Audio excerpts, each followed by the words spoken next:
Hyde Park Brass, hello. Welcome to Bass Hi. Camp. Hello. Great to see you both, Johnny and Charlie. That was a fantastic set you just played out on the grounds of Baldersby Park for Bass Camp. How was it for you? It was great funny. I mean, it was just because we haven't rehearsed, have we, for 5 months or seen each other. So it was a bit like, whoa, a bit overwhelming, I think. But once we settled, I had a great time. It's like riding a bike. Exactly, yeah. I love sort of the range of covers you've got going on as well, like Lola's Theme and the Black Eyed Peas, Let's Get It Started. It's not the covers you'd instantly think of from those bands, but, you know, everyone knows them. We've tried and tested our set list around Europe for the last, all over the country over the last few years. And so we found what really works and what really gets the crowd going. So we were pleased to do some of those today. There's quite a lot of members in the band as well. How many members? We've got 10 in total. It certainly didn't start as 10. It was about 7 or 8 of us. And it's just grown and grown. And we think, oh, no, let's have a baritone. Let's add that. But no, it's great fun. And you came together, most of you, at the University of Leeds. Was it for a project? For so, yeah, it was a one-off performance at Devonshire Halls. And I think they had a ball and they got the band together and then it kind of carried on. And then we had friends, Danny and I actually from Leeds College of Music. And then we started coming in. It's a real mix now. And really just a friends group at heart of it, which I think is why it works well. I think so, yeah. I think we would have broken up a long time ago. Because if we hadn't had that foundation already set, I think that's been quite key to us being able to, continue to do what we do. Is that, having that friendship circle at the very heart of it is what makes it work. Is that what made it work in terms of expanding it beyond just the degree? Yeah, well, it was kind of, so at heart, in essence, it is a group of friends, uni lads who all met, but it was the outside influence with the band that really kicked it down the path it went. So obviously Deershed was our first, I think 2016, right. I think we were on 99 likes or something on Facebook, and Megan gave us a shot at it, and we were absolutely buzzing. But as we've done things and videos have gone viral, we found, can you go on that program or can you do this or that?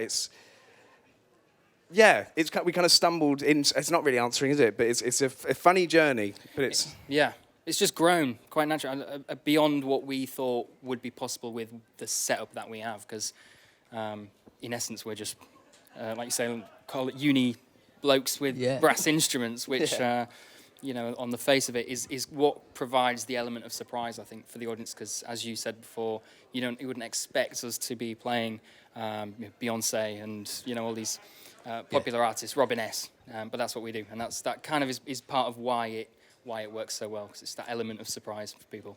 I didn't know that was your first live show at Deershed's 2016. So you're very tied to the festival, really. Well, I think we'd done. Well, yeah, definitely.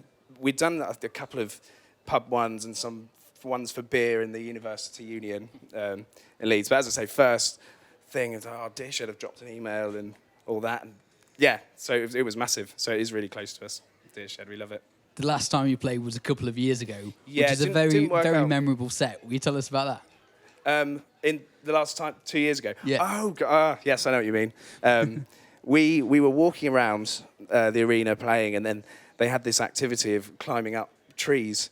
And then the chap came up to us and he's like, do you want to go up? And we thought, there's no way we could do that, sure, because it's really high. That was here, yeah. How can I forget? I remember it so vividly. And I'm trying to seeing spot all the your tree. audience down below. Yeah. We did it. We finally got up. I think one chap didn't make it, so he had to dangle playing his sax. But I was absolutely terrified when I was up there. I regretted it instantly. But then 1, 2, 3, and then off we go. That was great fun. Just another one of those sort of crazy things that we've somehow pulled off and done. But that was fun. But you're right, that was here. It's because this year, because it's sort of set out slightly differently, it's a little bit out of context for us, and we weren't here last year, so I'm just re-jogging my mind there. But yeah. If you climb a tree, it will jog your memory. It will. I'm like, this was the tree. This was the branch, How did you hold on to your brass? That's some technique. It was precarious, sort of pushing on that branch there, and then sort of had the helmets on. But we had the whole gear. Yeah, that was fun. in terms of, I mean, you must be raring to get back on the road now, and you're literally playing on roads, on streets for people, aren't you? Yes. So we are doing this thing called Tia Street Tour, which is kind of a real roll of the dice, kind of born out of we miss each other as friends, we miss playing, but also we just wanted to bring a bit right where people have been locked down and isolating. Yeah.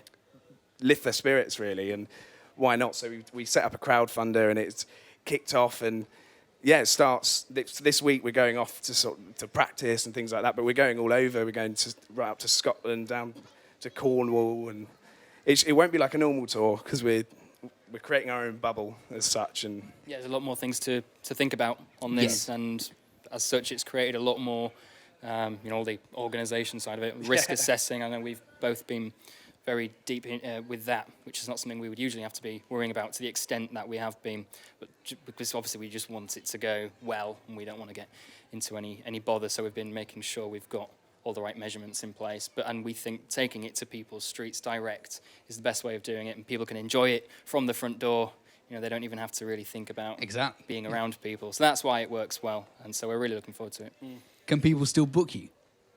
No, unfortunately, it's closed. Sold out. Because I think we were doing it and started looking at all of the actual street names. There's 100 odd, and there's only so many days that we can really cram into and slots.